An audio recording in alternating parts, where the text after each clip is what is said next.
today's video, I want to talk about the top mistakes you need to avoid if you're considering starting a business in the Philippines.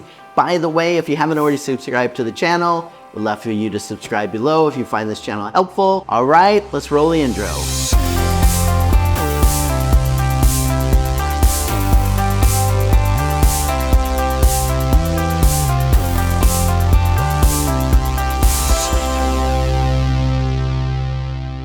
So you have made the choice, you want to be an entrepreneur, start a business here in the Philippines, and you want to make sure that you don't make any mistakes. If that is you, I want to give you my top advice that I found learning some things the hard way over here in the Philippines. So I would say the first mistake that you need to avoid doing business here in the Philippines is to start a business here if you don't plan on living in the country.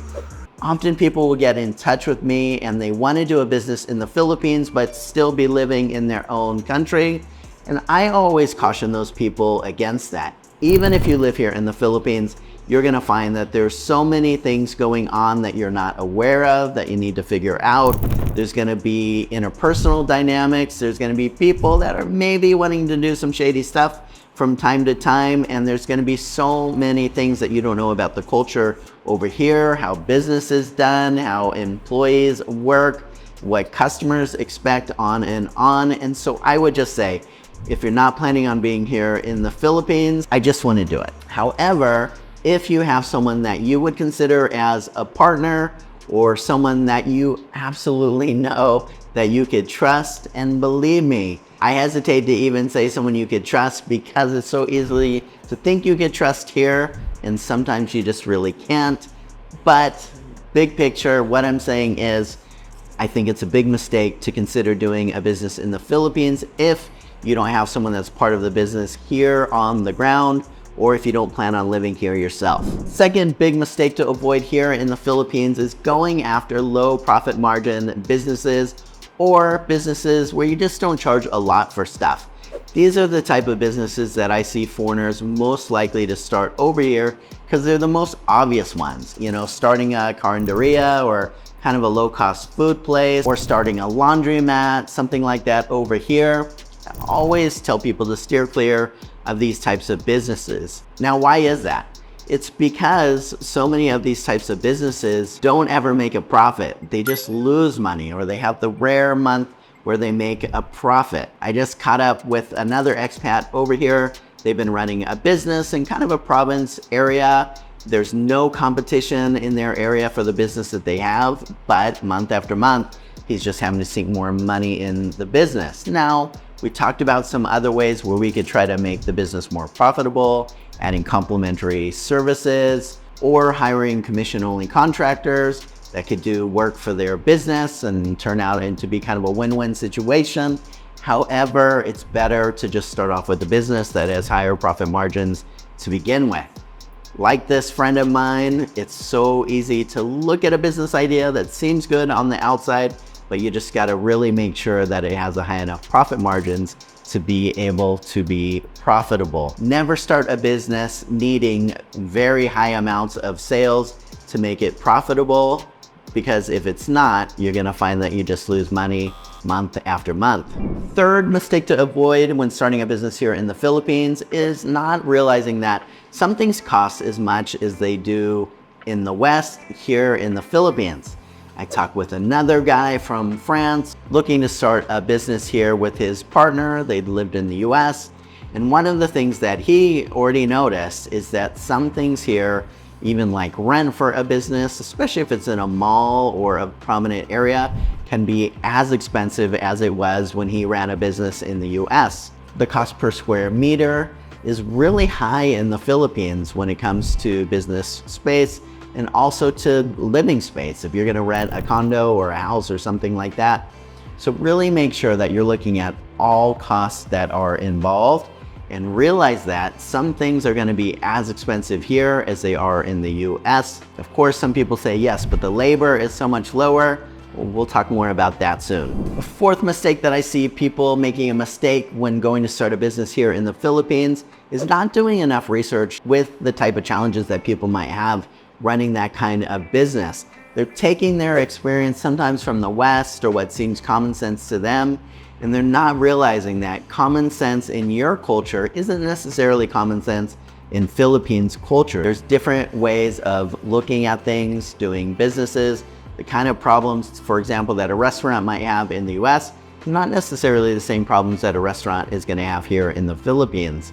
The kinds of things that you expect as normal, not necessarily the things that are going to be normal here. Don't make assumptions in the Philippines or it's going to bite you every single time. So really talk to people that have that type of business, people that have businesses in the Philippines, and ask them, what are some of the challenges that this type of business will face?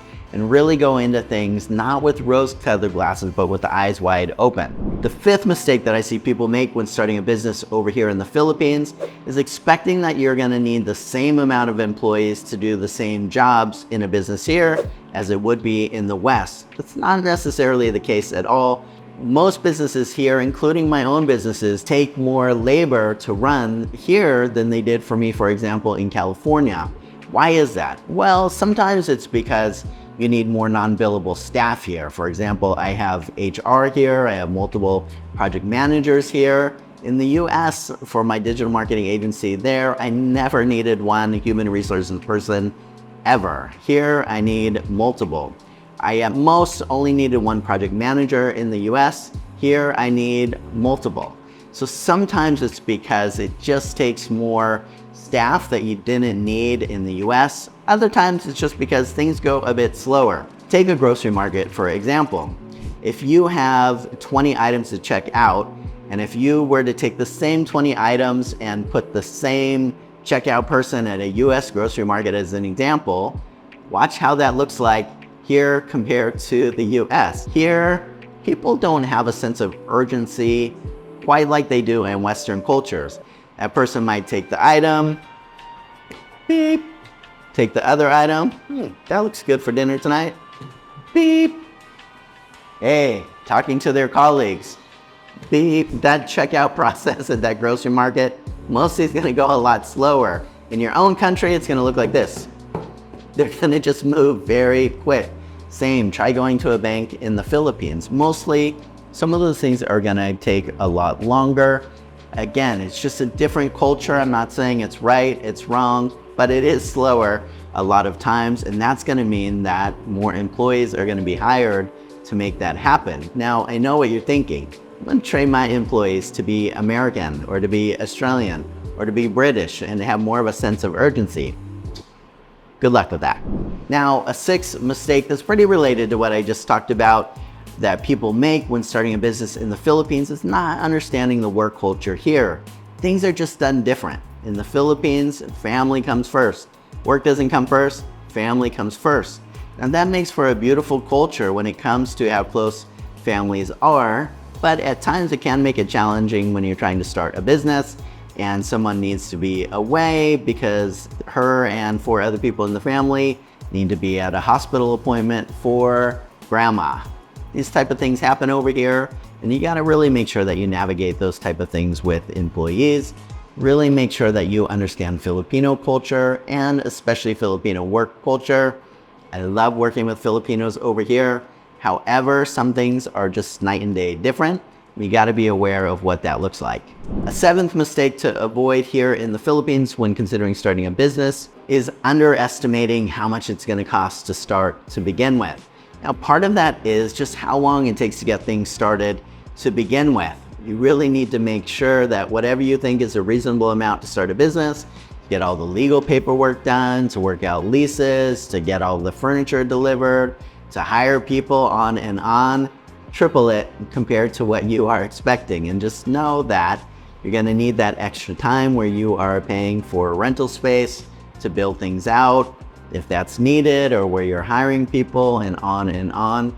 Don't think that things are gonna move as quickly here as they might in your home country when it comes to estimating the cost and the time involved with starting a new business. Now, all of this comes back to me saying what I said at the beginning. I think it's a big mistake to consider doing a business in the Philippines if you don't have someone that's part of the business here on the ground, or if you don't plan on living here yourself. You really, especially in the early years of a business, need to make sure that you're overseeing work, that you're influencing company culture.